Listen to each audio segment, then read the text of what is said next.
This is the latest M2 iPad Pro.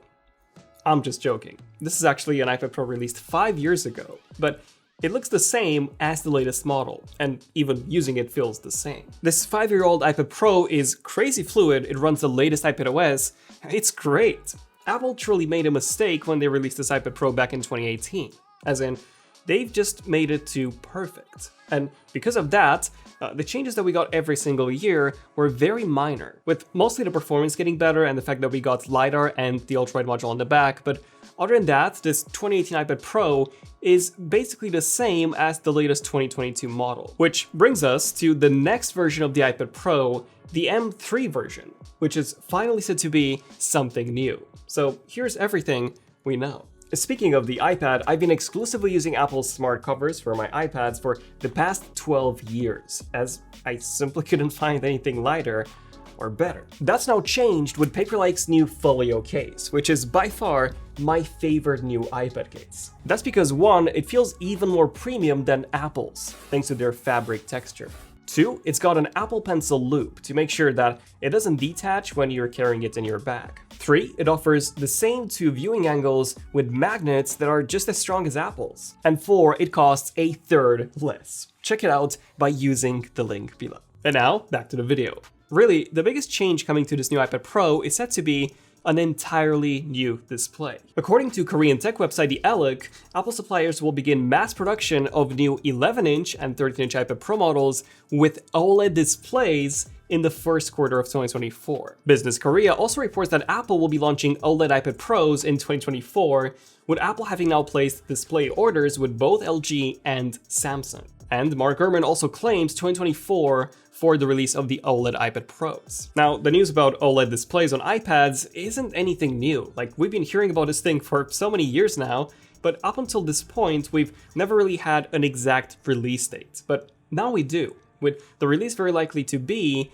during Apple's March 2024 event, which does actually make a lot of sense. The current M2 iPad Pros came out in October of 2022, 4 months after the introduction of the M2 chip. The M3 chip is now said to be announced in October of 2023, and 4 months after would be in February. So a launch at the event in March seems very likely. But okay, why is OLED such a big deal on the iPad? I mean, Samsung has had OLED tablets for literally the past 12 years. Well, it's a pretty big deal because of 2 reasons. First, unlike the 12.9-inch model of the iPad Pro, which now features a mini LED display, the 11-inch from 2022 still features the same LCD display as the 11-inch from 2018. This would finally get updated to an OLED panel, which would be a gigantic upgrade for anyone like me who prefers the 11-inch model. And second, this won't just be any OLED display, but a fairly custom approach, where 2 super thin OLED panels would be stacked on top of each other in order to achieve a higher brightness level, something that's been an issue on all the other OLED tablets. So these new OLED iPad Pros could match that insane 1600 nit peak brightness of the mini LED 12.9-inch iPad Pro, and even exceed it, all whilst having deeper blacks and richer colors. It could also be the case that Apple is able to then boost the non-HDR brightness when outdoors and in direct sunlight to much higher levels. Probably not 2000 nits high like we get on the iPhone 14 Pro, but even if they boost it to 1000 from 600, that would already make it way more visible in sunlight. So all of this sounds great, but there are 2 downsides that you should probably be aware of. And those are potential burn-in and also a potential price increase. Burn-in isn't something that recent smartphones have experienced, which is good news. But it is very likely that because of the much higher brightness levels of the iPad Pro, we could see some burn-in in places like the status bar, which does tend to be static all the time. Now, let's talk about that price increase. So, according to the Epic, current OLED displays for tablets cost around $100 to $150, but the price for these custom OLED displays would be between $270 to $350, so significantly more expensive, which will very likely impact the retail price of the iPad Pros as well. In fact, the Epic believes that the starting prices for these new iPad Pros would be $1,500 for the 11-inch and $1,800 for the new 13-inch, from $800 and $1,100. Yeah, personally, I just don't see Apple increasing the prices this much. At the end of the day, an 11-inch tablet is still an 11-inch tablet, and I just don't see how many people would pay $200 more for that than for a 15-inch MacBook Air. I think that at most, the 11-inch would start from $1,000, but yeah, I guess we'll have to wait and see. And of course, it's pretty much certain at this point that the new iPad Pros would also come with a new M3 chip. We already know that the M3 chip will be more power efficient, thanks to it being Apple's very first chip to be manufactured on a 3nm process, and therefore, we could see some potential battery life improvements, as personally, I've never really found the battery life on iPads to be that great. I mean, we've literally had the same 10-hour battery life ever since the original iPad came out, and sure, 10 hours is usually enough for most people, but when you compare them to something like a MacBook that can get you 18 hours or 22 hours, the difference is pretty substantial. Plus, my iPad is almost always dead when I try to use it, so its standby isn't the best. And I think that can also be improved with the M3 version. Now, aside from these three things, which are pretty much certain, the OLED display, the price increase, and the M3 chip, there are a couple of more updates that I think have a very high chance of happening too. One of these being an always-on display, something that we have on the Apple Watch and the iPhone, and I think that adding OLED to the iPad would really be the perfect time to bring always-on to it too.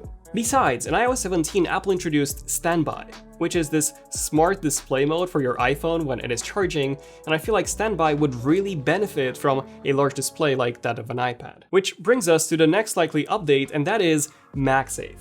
Now, MagSafe on the iPad has been actually rumored for a number of years now. Of course, we didn't quite get it, mostly because the design has remained unchanged. But now, with the M3 model getting a number of big upgrades, I think that adding MagSafe would be the perfect time. Plus, it would also make things such as Standby possible, which, at least on the iPhone, does require your phone to be charging. Something else that also got reported a number of years ago was reverse wireless charging. We haven't really heard anything on that either since, but it is something that would make a lot of sense to have on such a large device like an iPad. Like being able to just place your AirPods or Apple Watch on the back for a quick power boost would indeed be pretty useful. Now, given that this new display will be OLED, we could also see some thinner bezels, which I do think are needed just to give the iPad a fresh look from the front. But more importantly, we could also see the dynamic island.